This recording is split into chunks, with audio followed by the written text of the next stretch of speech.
Alright, we should be live. Microphone looks good. Video capture. Alright, so I'm having a terrible day right now. I've mentioned a few times that when it rains, every once in a while it leaks in this back room here where I am. I've also mentioned from time to time how cluttered it is back here. So it is currently raining in like three different spots, and it has been an ordeal. Um, so usually doesn't rain in this spot here, so it's really frustrating because it actually damaged part of my collection. So I've been transferring all of the cards that I have from like the huge stack of binders into a hopefully more manageable stack of 5,000 count boxes. And around Christmas time, I had stopped because we were using the dining room table. Well, my mom uses it for setting up all of the things that she does for like gifts for people. She likes to do like little things for people at work and whatnot. So she has like all of her gift bags and bags of candy and stuff out there. So I had stopped working on putting cards away because the dining room table is currently cluttered. Um, and I had stopped about three-fifths of the way through not cons, Dragons of Tarkir. Thank God it wasn't cons. I don't need to lose any fetch lands. So it leaked onto the binder that was sitting here, and I lost a bunch of cards, mostly stuff that was in the bottom left of the binder. So I'm guessing that's just the way the water hit and ran into the binder. So things that were in the bottom left corner were the most vulnerable. Things on the bottom row were the most vulnerable, and bottom left corner was where I definitely lost a bunch of cards. So that was frustrating. Fortunately, the Kolaghan's commands, which are on the bottom row, did not get wet, but I lost a Silumgar's command. My one copy of Descent of Dragons, so I had to order a new one to put the set back together. Bunch of random commons and uncommons.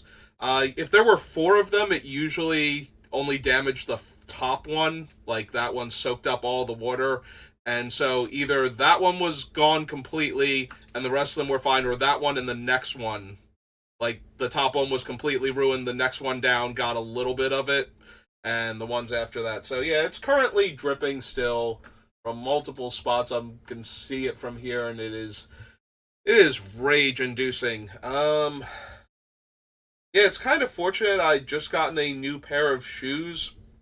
Like relatively cheap ones because I don't care about brands or anything. And they were on top. They're currently in the dryer right now, hoping that I don't lose them. But I'm pretty sure that's the only reason why I'm not rebuying all of the cards from Dragons of Tarkir from the red, green, gold, and artifacts and lands because those things were soaked clean through.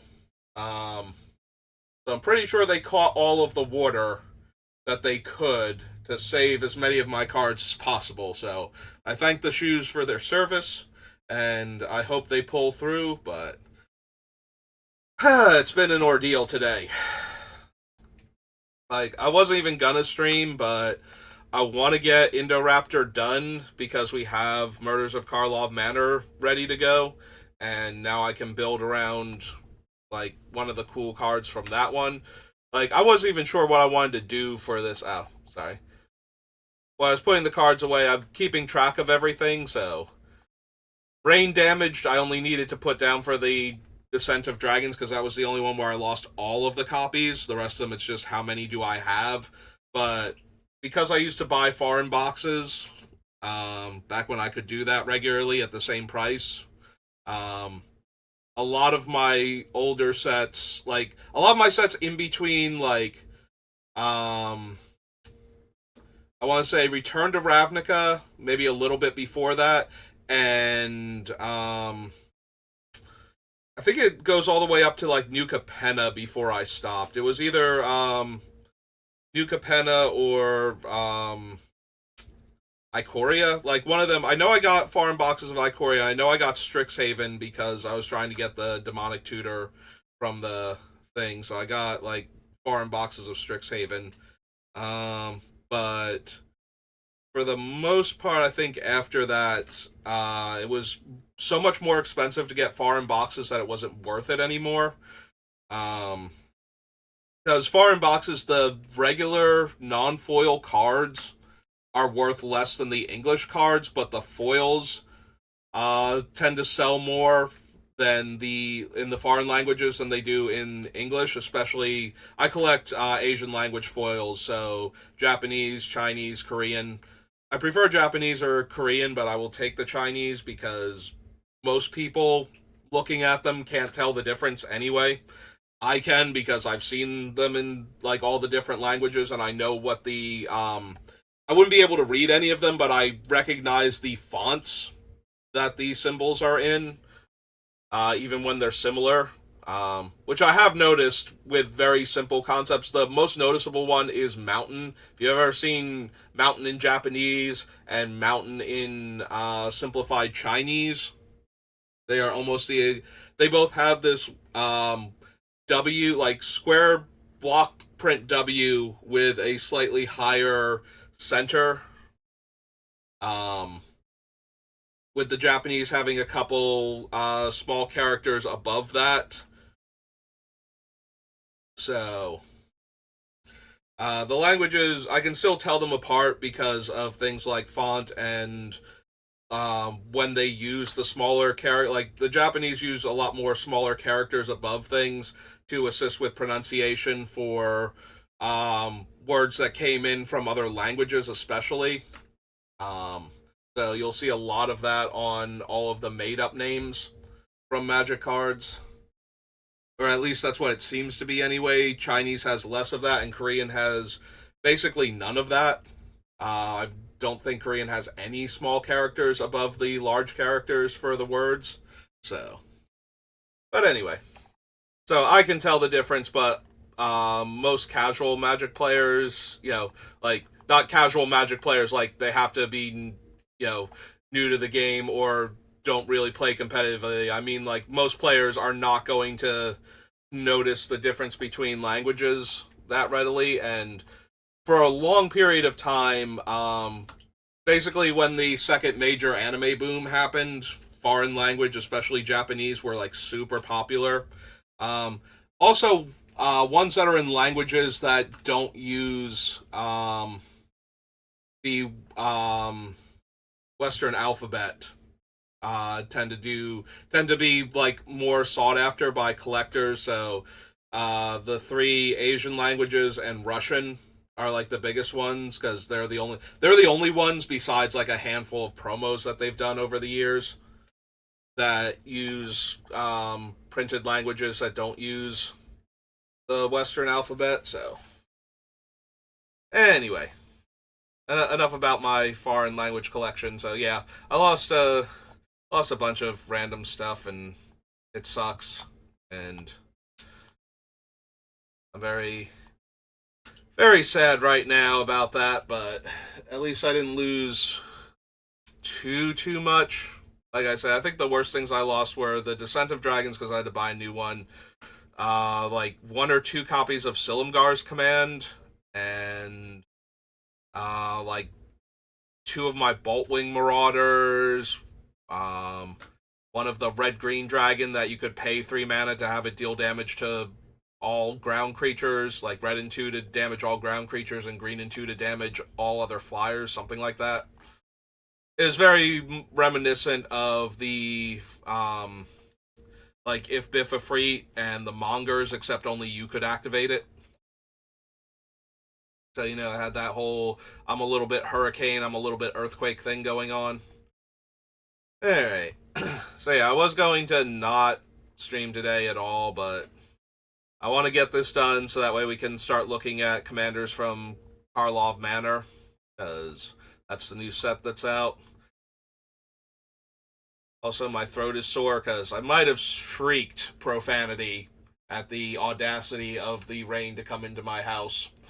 So my throat's a bit sore right now. Every time it's splashing on me while I'm trying to rescue cards from the pages without, you know, getting any more water into the binder or down into the thing, because I'm trying to like hold it level and I'm getting splashed by water from the angle that it's hitting the things I put up to catch it, and it's a mess back here. My God.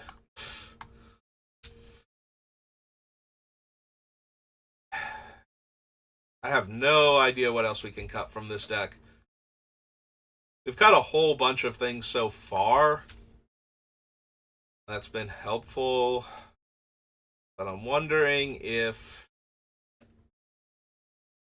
So there's a part of me that wonders if the small mass damage spells are actually good in this deck. So they're really good for damaging Indoraptor once he's down and has all of his counters on him. They're also okay for spending extra mana to get extra points of damage through. What they're terrible at is they kill a bunch of my little utility creatures that I can also use to ping Indoraptor. So that raises the question, do I need to get rid of the little creatures that ping then? Because I'm really enamored with the idea of Goblin Sharpshooter and Thornbite Staff in this deck, but they might not be good enough because they kill the little guy, or because the little guys get killed by my other things, and so I never get to use them properly. So the question is, do I want to get rid of like the small pingers and the Thornbite Staff and just have things like Olivia and the Siobhan Hellkite, and maybe even consider putting Kumano back in the deck, since we didn't wind up using him. And then we get rid of Sharpshooter and Thornbite Staff and the Haste Pinger and the Unearth Pinger. It's like Cunning Spark Mage and Vithian Stinger, I think their names are. So we could get rid of them, and then they wouldn't be getting killed by all of the mass damage effects. Because I think I want to keep the smaller mass damage effects both to deal damage to the Indoraptor by spending a little bit of mana, and because I can deal damage to things like the Coal Hauler Swine that way. So...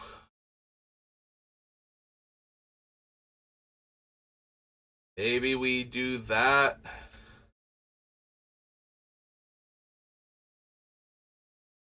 Because that allows me to run all the other enraged creatures too, and they'll be fine. Whereas the little pingers won't be. Like, they can literally never survive any of these things because they're 1 toughness creatures. And we don't have a larger pinger that taps for Thornbite Staff to go on, because let's be honest, most of those creatures, there are some, they're like 4 mana or 5 mana 3/3s and whatnot. They would live through the Pyrohemia and whatnot, but they would still not be great for those things, and they wouldn't, like, because then I can only deal like 2 damage with them before the pingers are in danger of dying. So yeah, maybe that's what we need to do. We need to get rid of these small ping creatures that don't live through. That's Goblin Sharpshooter. Clear that off too. We might be able to get rid of Mogmaniac. We should probably replace him with Brash Taunter, if nothing else. Like, the 2 extra mana is whatever compared to him being indestructible and still getting to do this effect, so... Yeah, Fire Ants falls into the same category. I wasn't even thinking of them, but they do also die to any activation of the mass damage effect, so... Threshing Wumpus can only take 2 activations, assuming I don't triple damage and then he dies to the first activation.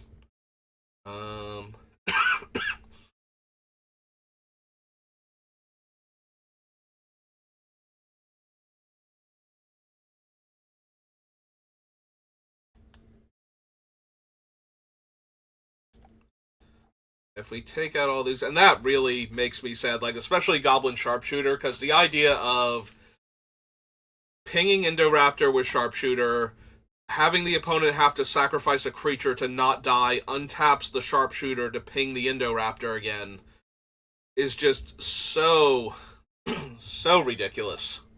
Especially if we could ever get Thornbite Staff onto him so that it's untapping him twice when something dies. But he's so vulnerable to our other things. It's like, either we need to get rid of these or we need to get rid of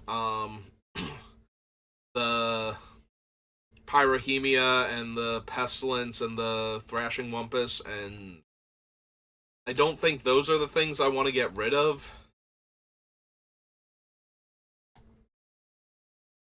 So, yeah, it makes Thornbite Staff not good. Or at least not do what we need it to do anymore. Vithian Stinger can go.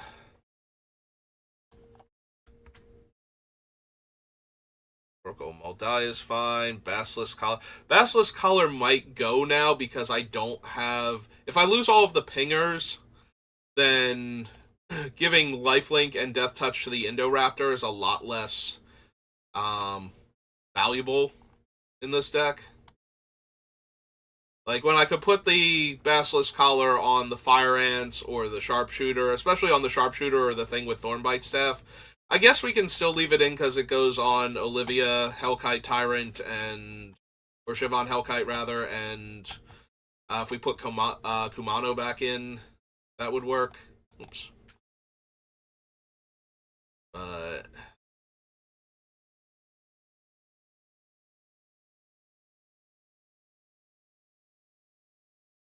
Carcass Command, Savage Ventmaw, Tunneling Geopede...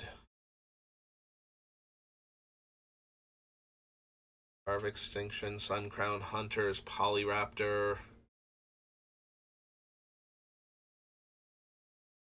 Yeah, all of these can stay right now.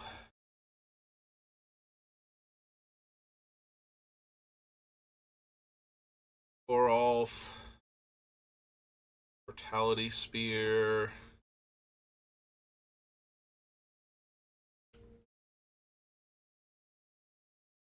Wasn't Cunning Sparkmage from original Zendikar? We have run into him already. Or like Crimson Vow? Yeah. It's from Warblake. Okay, close enough. I got distracted by the Basilisk Collar and I just bounced right over him. Alright. We were at Crimson Vow. While looking for other cards of this ilk. Tailswipe, Terra Sunders, Open Drill, City on Fire, Hoarding Broodlord, Hence Fury. Might be able to cut the Hoarding Broodlord now that I've cut a bunch of the treasure makers, because that was one of the main things about him, was that we were going to be able to cast him anyway and tutor up another card, and now we don't really do that as well, so...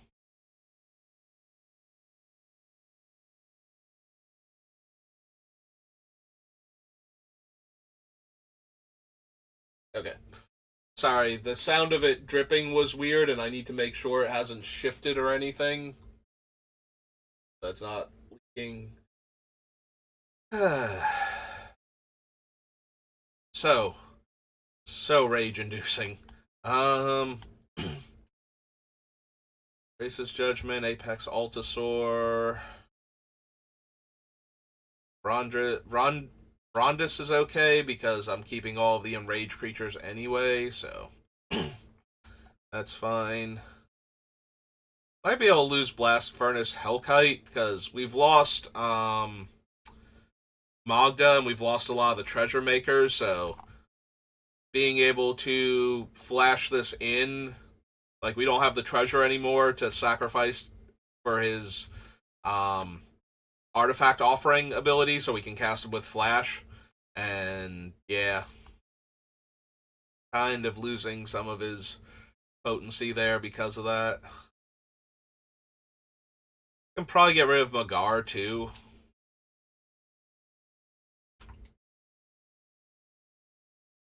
Alright, so we got rid of Fire Ants. Sharpshooter, Thornbite Staff, Stinger, and Spark Mage. That's another 5 cards off the list.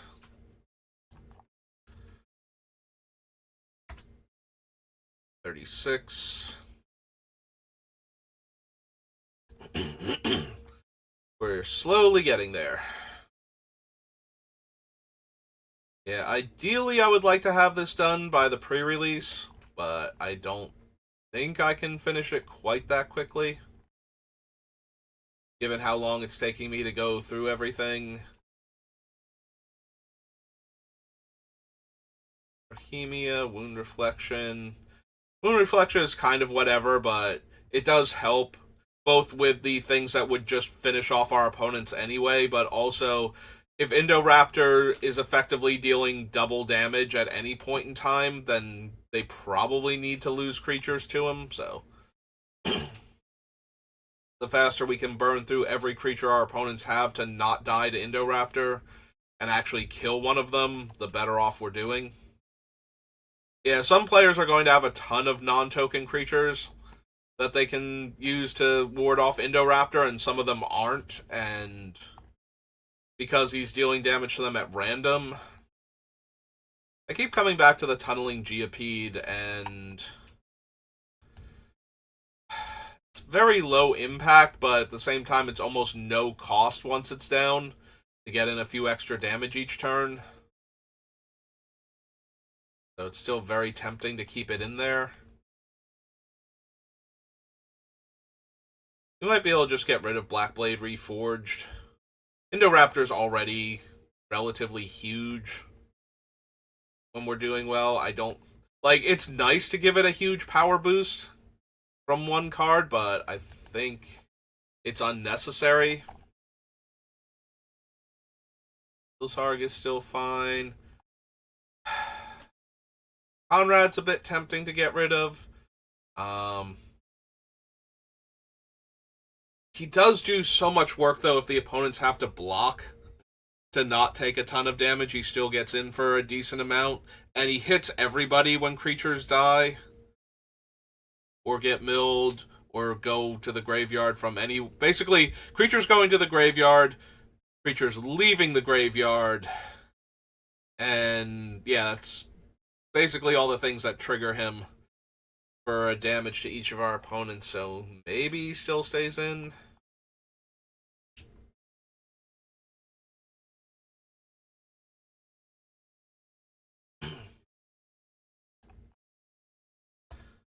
Now notice the typo on Morag.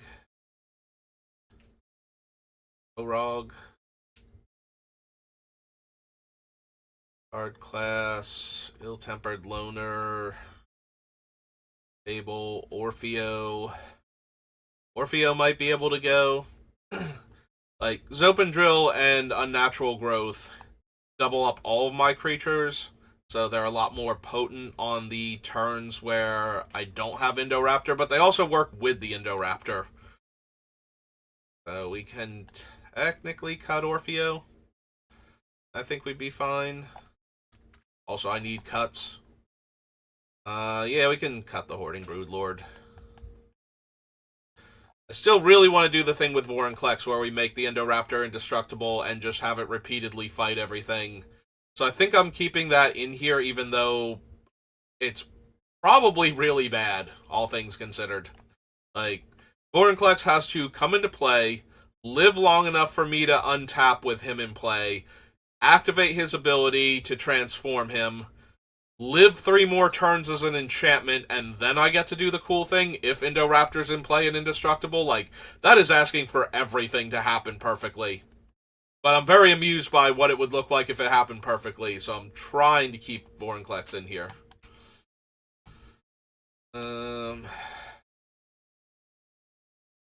Maybe I don't need Pugnacious. It's a 3-mana 6/6 with no downside, but... is that tempting? Like, just a 3-mana 6/6. So I can get in for a lot of damage early. Like, just attacking with Pugnacious Hammerskull on turn 4 and playing the Indoraptor as a 9/7 might be enough. Then again, honestly, now that we have the full spoiler, I would probably replace Pugnacious Hammerskull with the Mole God, whatever its name is. The 4 mana 8/4 with upside.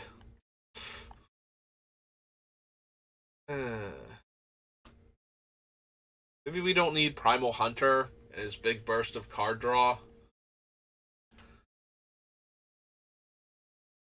Yeah, I can see cutting Primal Hunter. We have other card draw effects in here to get by with. I don't think we need Primal Hunter. Plus, we actually need a creature in play for Primal Hunter, so if we top deck him when things are going bad, we have to make a 3/3, hope he lives and has enough loyalty to draw me 3 cards. That seems like I'm asking an awful lot out of the man.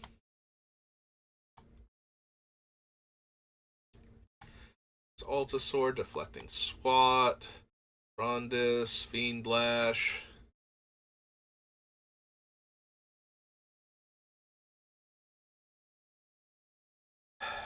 Yeah, maybe the extra combat steps aren't really needed either. We can get rid of Wallbreaker and Morag, whatever the Minotaur's name is.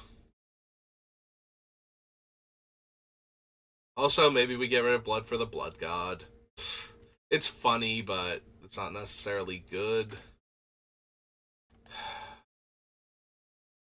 We also might need to get rid of Anti-Blight. She's only really good if I don't have any of my damage doublers online, because it's nearly impossible for me to deal damage to myself and not her with what I have that's dealing damage to me, so.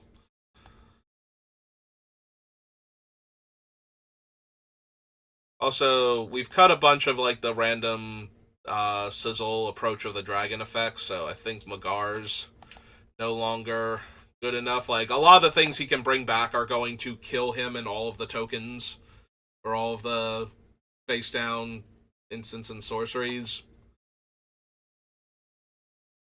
3, 4, 5. Yeah. How many do we have? Let me just copy Blanca and see how many we had. We copy. We had 7. Okay. Get rid of these 7. That brings me down to 129. Alright. Making progress. What else don't we need anymore? Very tempted to keep Animate Dead and Reanimate because they're cheap, and we will put large creatures into play that will then die that we can bring back with haste anyway, so. And therefore get in some damage and help Indoraptor out. Like, even if I'm not using it for the whole Indoraptor dies and comes back thing at, like, higher power.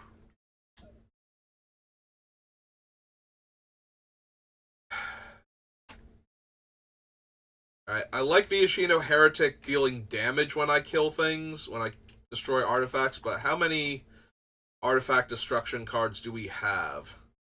Ooh, got rid of that already, and this one.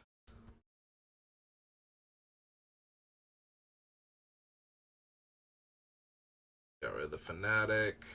I think Slagstorm's still on the list. Disaster's gone. That Skoo's still there. Colossus is gone. The Magmasaur. This was the mass damage to players. Yeah, we cut all of those. Anybody else that I know is gone? Fireweaver's gone. These are all still on there. Conrad's there. Ignition. Artillerist is gone. Forget if Bloodsucker's gone or not. It might be at this point.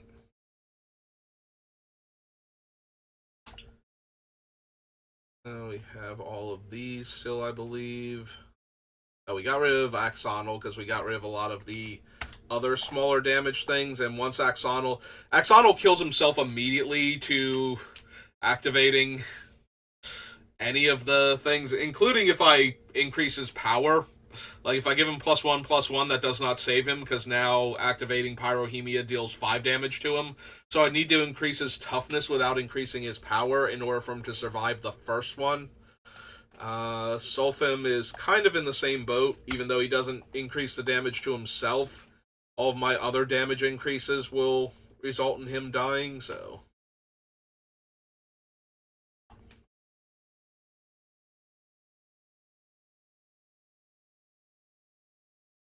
T-Rex, Romantic. Oh, is this my removal interaction list? Okay, so Bloodfire Colossus is gone. Molten Disaster is gone. Slag Storm, Beast Within, Blasphemous Act, Vandal Blast. Yeah, I'm starting to think I can get rid of the Viashino.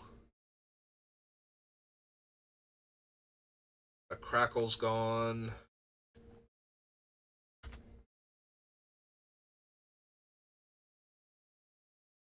Resignation, Terror of the Peaks, Force of Vigor. Let's get rid of Viashino, Heretic.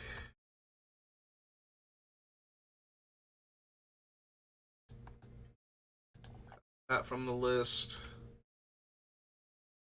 It's possible we lose Thrashing Wumpus. Any triple damage effect means the first activation kills him.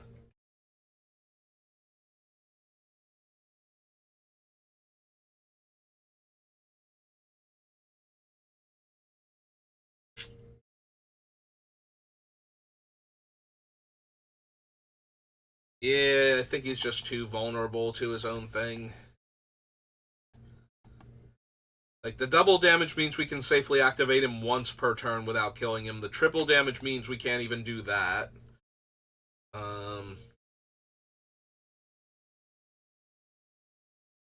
Probably get rid of Hull Breach, too. Like, it's hard not to consider Hull Breach, since it's 2 mana, destroy an artifact and an enchantment.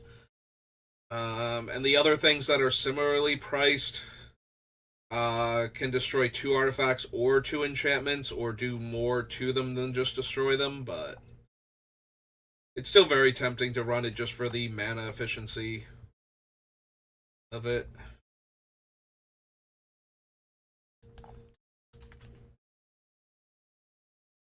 Wound Reflection, Violent Ultimatum, Oracle's fine still, Chain Reaction.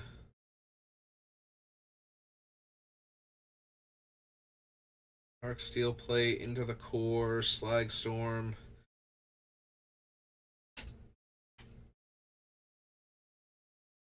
Yeah, Slag Storm is really close to going. Like, I have enough other ways to damage creatures, and I have better ways to damage players also.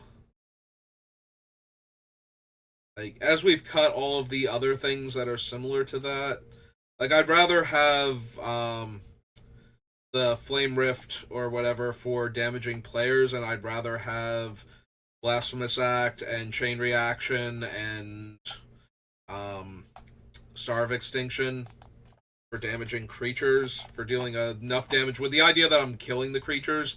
Because at 3 damage, I'm expecting this to kill smaller creatures and get them out of the way for my other things, or possibly even larger creatures, double and triple damage effects, just wiping players' boards.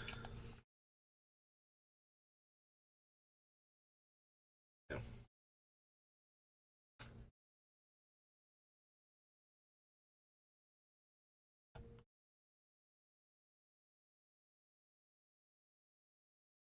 Kind of want to keep Rakdos. Arca's Command. Savage Ventmaw.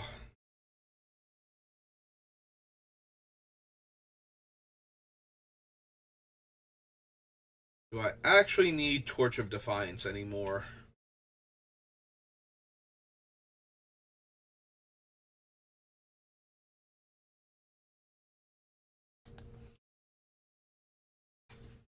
+1 to deal 2 to each of my opponents or get a spell I can cast. +1 to add 2 red. -3, deal 4 to a creature. The emblem is really nice, but that's not realistic. Like, she's starting on 4, so she has to live 4 consecutive turns without taking any damage. That seems very unlikely given what my deck is trying to do.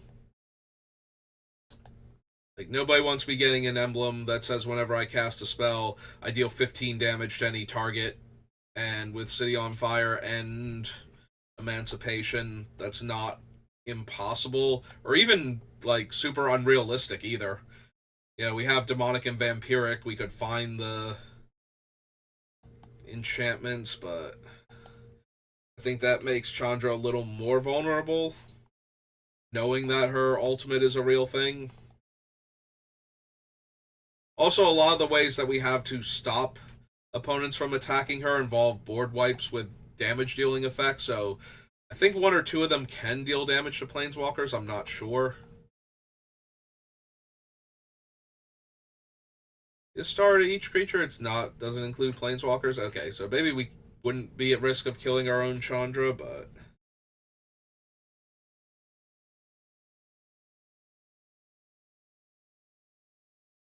um,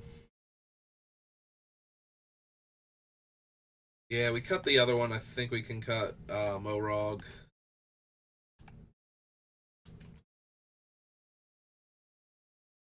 Torolf is just way too much potential damage. Like, if we activate Pyrohemia while we have um, the triple damage out, the problem is that Torolf has to be indestructible at that point.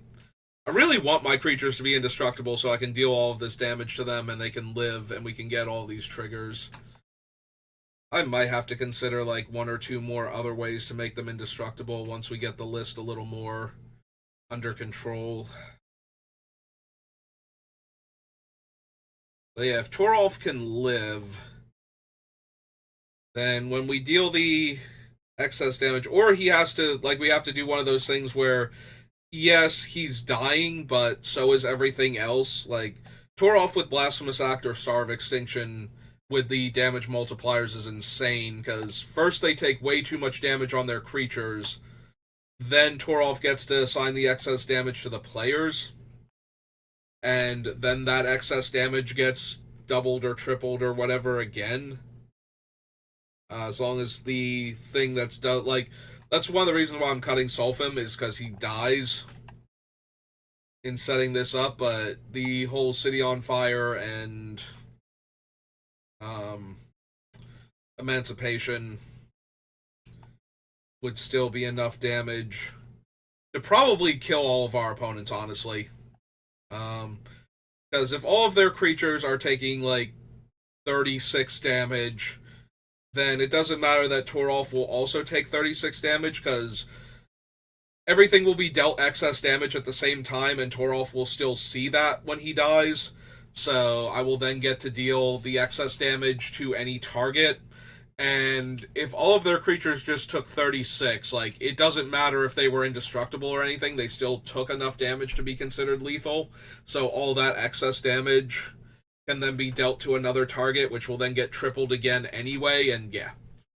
That will just be the end of all of our opponents.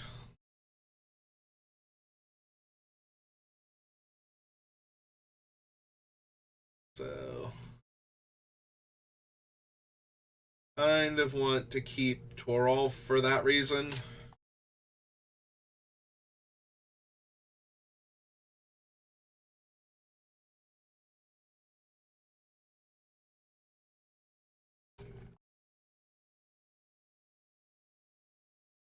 It could just be Pugnacious Hammerskull.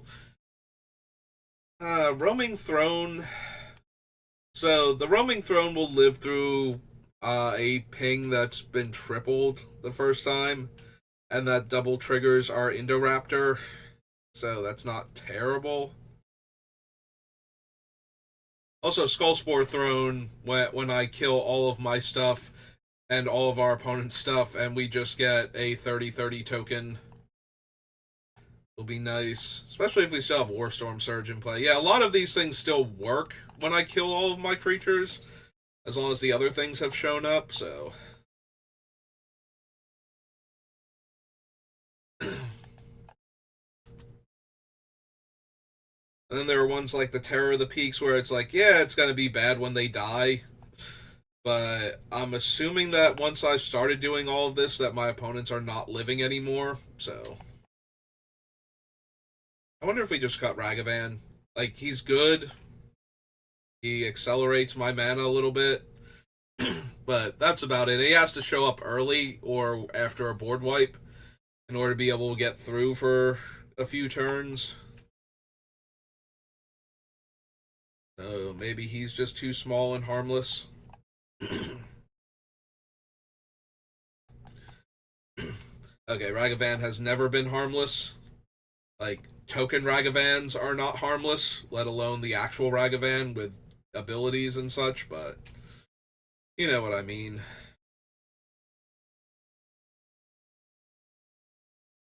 Are we still keeping Siege Behemoth? I can see keeping the Pathbreaker Ibex, because then we can attack with it with Zopendrill and Unnatural Growth. And then this thing is like, even if it's the largest creature in play, if I have all of my random like 1 and 2 power creatures behind it, doubling its power and then giving all of my creatures +6/+6 and trample for no further mana investment on the turn just seems way too good.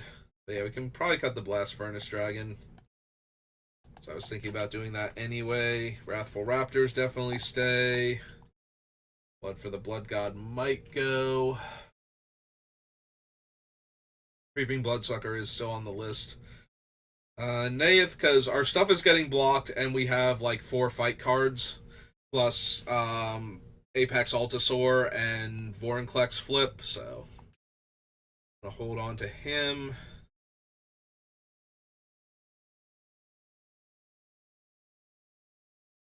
Saurus, the Ferocious Friend. We can still cut Blanca. The 5 mana 5/5 haste. And we have the fight cards to target him, but we only have like 4 or 5 of them left. I think it's 4. I think we have 4 of those left. And like Berserk. Or did we cut Berserk finally? We might have cut Berserk. I know it is still on the list. I can see cutting Berserk. It's nice to double up the Indoraptor's power and give him trample. Like, that can definitely kill some players, but at the same time, it's a one-shot and it guarantees the Indoraptor dying, so probably can cut it. Plus, I need to make room. And while it's cool and powerful, it's not the most important thing on this list right now, or even close to it, so I think we're safe to cut it. Alright, real quick, how many do I have on the list right now? If we copy this, I have 8, so we go down to 121. Clear the board. Currently at 43 minutes, so we should be able to get it under 120, and then we only have to cut half of the remaining cards on the list. Alright, so things that can kill artifacts and enchantments. Hull Breach is 1, Violent Ultimatums 2, Into the Core is 3, Beast Within is 4, Vandal Blast is 5, Trophy is 6, Casualties 7, Mortality Spears 8, Force of Vigor 9. Alright, so we have 9 different cards that can destroy artifacts and enchantments, so we probably have too many in that regard. Alright, so we can either get rid of Force of Vigor or Hull Breach. Also, I think we get rid of one of the artifacts only ones. So we have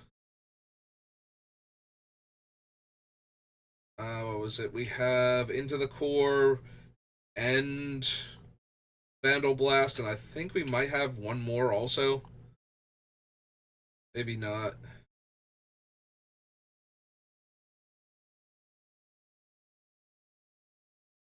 Alright, so yeah, I think we can get rid of one of the artifact and enchantment destroyers, and we can get rid of one of the artifacts only ones.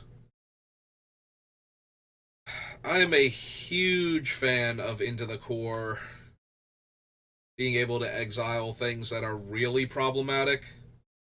versus Vandal Blast's ability to destroy everybody's, like all of our opponent's artifacts in one go. If I had other exile effects, like if any of these other things were exile effects, but most of them are destroy effects. In fact, I think all of them are that can hit anything. So, like, Force of Vigor is destroy. Mortality Spear is destroy. Casualties is destroy. I'm 99% sure Assassin's Trophy is destroy, but let's double check it. Yeah, destroy target permanent. It's been a while since I've had to care whether it destroys or exiles, so I think we get rid of the Vandal Blast. I think we get rid of Force of Vigor. It's possible we get rid of one more because we have so many catch-all cards. So getting rid of one that can only destroy a small subset.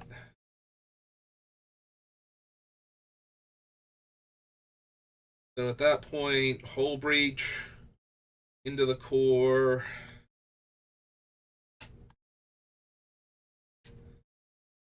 Are the only two that can only kill artifacts and enchantments. Alright, maybe we do get rid of Hull Breach then. Because we still have the versatility in Beast Within, Assassin's Trophy, Casualties. Like, I'm not worried we can't destroy an artifact or enchantment with what we have, and I think I need to get rid of like one or two more things off of this list, so like out of the removal package to make sure we have room. Alright, we got rid of Ragavan, so we can cross that off the list for mana acceleration.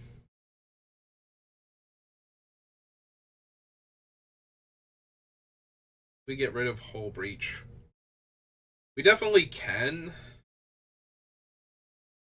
It's also possible that we get rid of one of the creature kill spells, because we do have a bunch of board wipes and a lot of mass damage effects, and we have the fight cards too. So things that primarily kill creatures might be able to come off of the list, like maybe we can cut Assassin's Ink. And just keep the ones that can kill everything. Yeah, I can see cutting Assassin's Ink here. We have so many ways to kill creatures.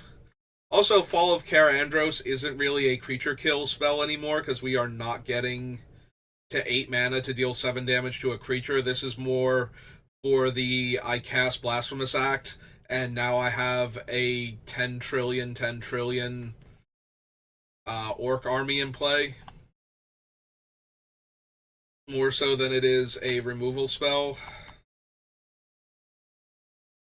Like, when I was making enough treasures that I could have reasonably activated this, that was different, but yeah, now it's more of a fun, weird combo thing, which means it might actually get to go. I do want to try and keep it if we can, because it works so well with our other stuff, but...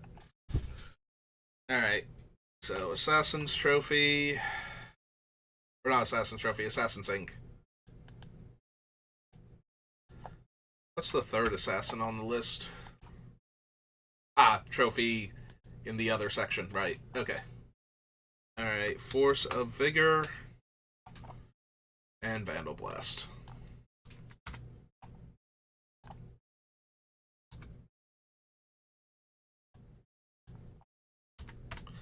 Alright, so we get rid of those three. That brings us down to 118. Alright, we're right around, like, we're at 50 minutes, which I usually stop when we're approaching the hour, so I think this is a good place to stop. Sorry, I spent, like, the first 10 or so minutes ranting. Maybe that's a good reason to do a few more. See if we can get a few more cards off the list before I end. There are a few cards I want to swap around. Like, I want the Mogmaniac to be Brash Taunter now, and I kind of want to put Kumano in, bring us back up a card, but maybe we still lose the Hull Breach. We have enough catch-all cards. I think we can afford to lose the Hull Breach.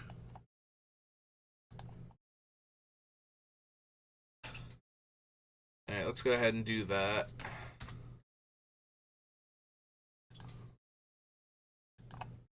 Get rid of it down in the removal section.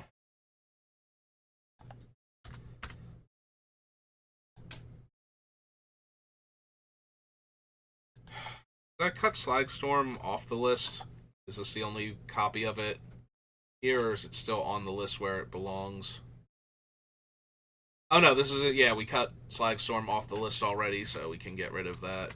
Because this is the removal and the damage to players. Because I considered it both. We got rid of Chandra also, so we can get rid of that.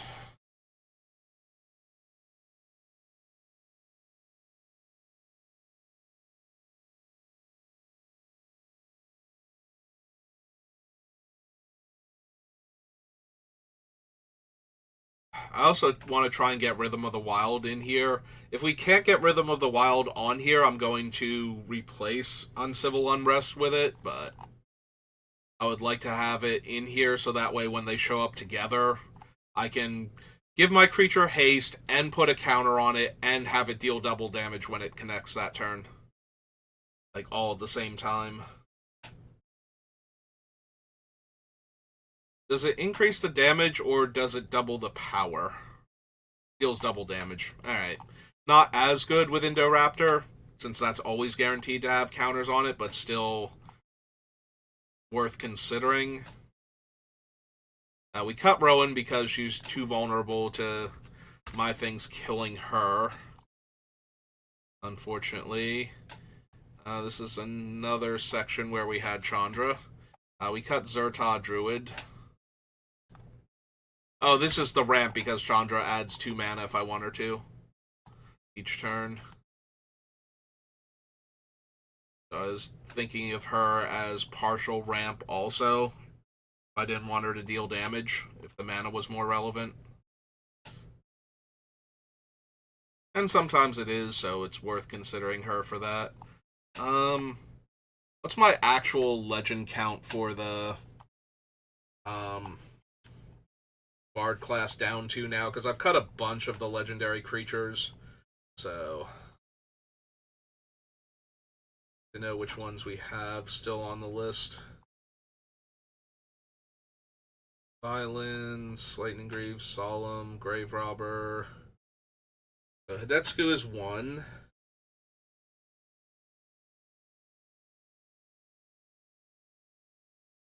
Let's see. No. Legendary. Orabrask is 2.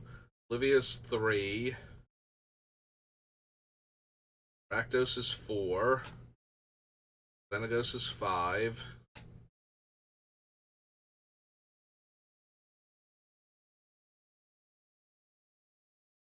Ebb is 6.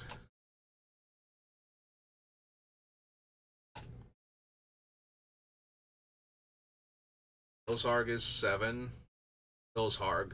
I always want him to have a Z. That's 7. Conrad doesn't have the right colors, so he doesn't count. Torolf is 8. Oh, I do have to watch out for other legendary spells, too. Because those will also count. Although we did get rid of most of those, I think. Zopendrill is 9. Vorinclex is 10.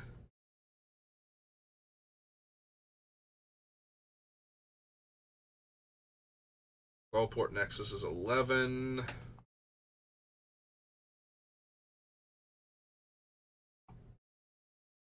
Lavala is 12.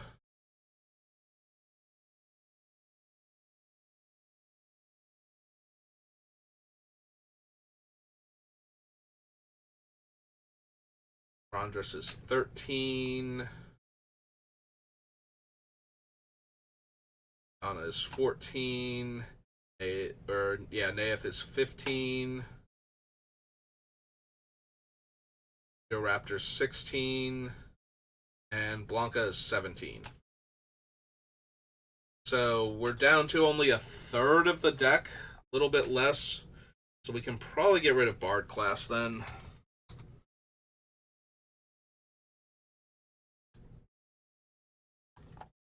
Yeah, I knew we cut a bunch of the legends we were going through. Also, does my removal package include Windgrace's Judgment and I just forgot about it? Because I feel like I did not note that while we were looking at the removal package.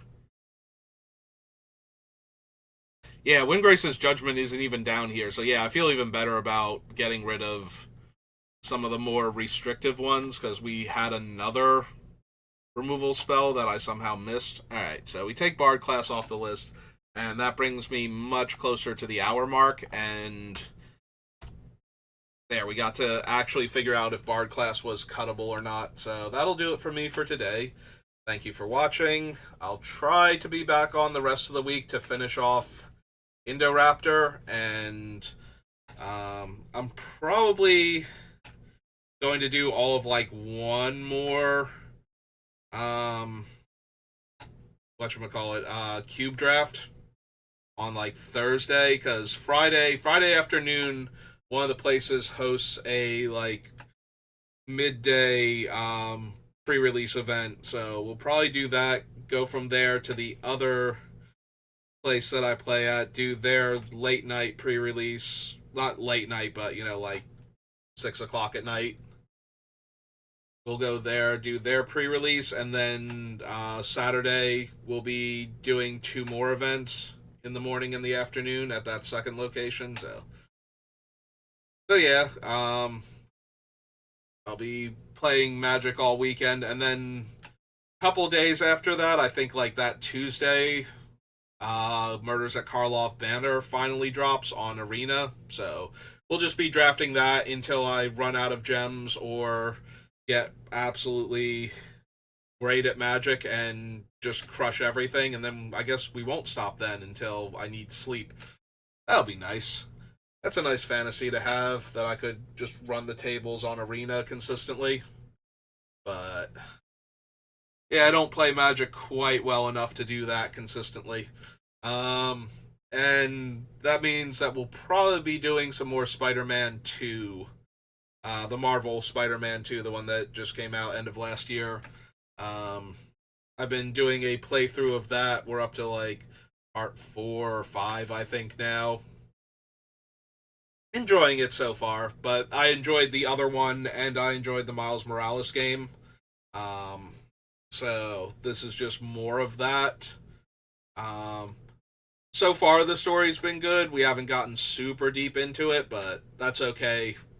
The other 2, I start off slowly because I do all of the side stuff as it comes up too, so that way I don't have to backtrack to all of it later, and so that way I have the resources that they give me in case I need them. So yeah, that's what you have to look forward to this week if you're watching me. I got a few draft videos I'm going to be posting from the failed cube. Well, most of them were failed cube attempts. I did have some success with the one draft, so. But yeah, I've only done like 3 cubes, and we're only going to do 1 more at most, I think. Alright, I've rambled enough. Thank you for watching, and I will see you next time. Good luck at the pre-release, and have a good rest of your day.